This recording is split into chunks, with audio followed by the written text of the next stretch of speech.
it's Ashley here, and I'm coming to show you sort of an unboxing and talk to you about where I'm at on Starry Nights by Diamond Dots, and talk to you about a few of the books that I'm currently reading. Okay, the other day I got this little cat in the mail, and this just came in a plastic bag, kind of like when you get a Sunday paper, that, and it was just the basic toolkit and the color pack of the diamonds, and this is a round diamond, and this isn't a full cover canvas. This, all the white is not covered, and its little eyes are not covered. But this cat actually reminds me of our cat. We have a tortoiseshell cat, and this reminds me of her. So I thought it was really cute, and I think I paid less than $3 for this. So I'm extremely happy. The instructions are here printed, and the key is here. I can't wait to do this. I hope it flattens out a little bit more once I uncover it, but we'll see. I'm extremely happy for, like I said, I'm pretty sure I paid less than $3 for it. Also, I am currently, let me move these out of the way. I'm currently about a third of the way done with this. I have everything done to here, and then I've got some done along here because I've moved down to this section. So I'm really happy with the shine. Look at that. And the detail for a medium-sized canvas is pretty good, I'd say. So I'm happy. You can't tell that these are houses like in the original painting, but it's cool. So there's that.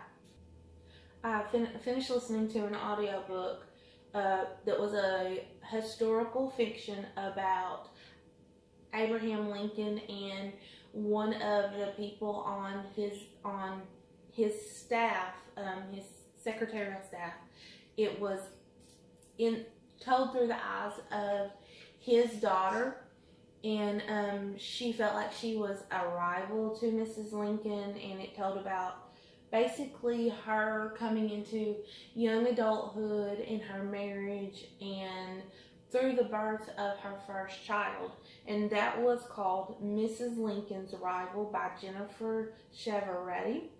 And on Goodreads it gets kind of mixed reviews.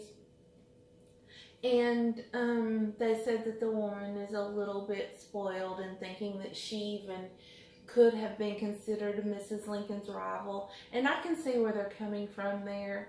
But at the same time, Mrs. Lincoln is kind of known in the story as having a lot of issues with people, so maybe everyone was Mrs. Lincoln's rival. So who knows? I thought it was good. I thought it was imaginative that someone could even come up with a story based on two historical characters and just write their whole lives not really ever knowing them. I thought that was interesting, and I know that happens a lot in historical fiction, but it always fascinates me. The other book that I finished is Driving Lessons, and that is by Zoe Fishman. And this started out a little slow, but surprisingly, I really liked it. And this was about a woman who was leaving a high-powered job in a cosmetics company, and her and her husband were moving to Virginia. He was a college professor, and he had gotten a job at a college in Virginia, and she was nervous about not having a career because she was leaving a high-powered field, and not knowing how to drive as a New Yorker, and possibly the future of their family, because she wasn't even sure she wanted kids. And she ended up back in New York City taking care of a friend and getting to know her sister-in-law and her nephew in that time. And I really liked the book, and it ended up very well, and I really liked the main character by the end of the book. And so I'm still reading, I guess I should go here, All Unquiet Things by Anna Jarzab. I've got about 50 pages left of this book. It's interesting, but at the same time, it's about high school kids who are wealthy and there's drug issues. So I'm not sure I'm the target audience for this book. So it's moving a little slow. Some of the just petty stuff teenagers do, I guess. So I am still reading that, and I will eventually finish it, but it's not my favorite read right now. I am also currently reading a book called Rosie's Traveling Tea Shop, and it's just a little kind of cozy romance.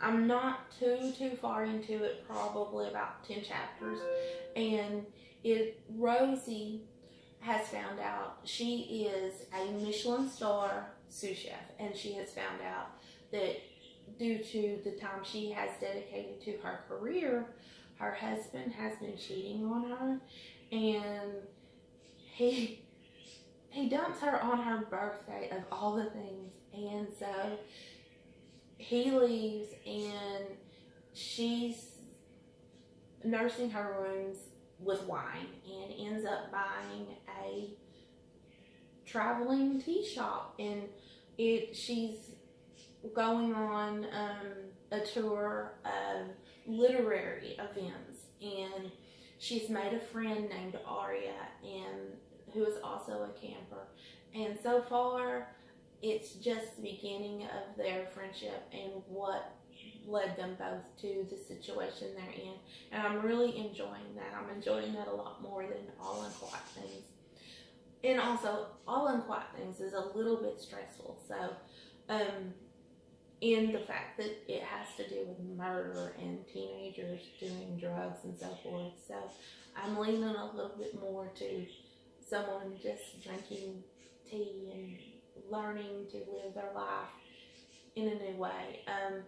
So that's really all I have to tell y'all right now. I just wanted to touch base with where I was on Starry Nights, show you the cute little diamond painting I got, and tell you where I was within the book, with the books I'm currently reading. Thank y'all for joining me this evening, and have a great rest of your night.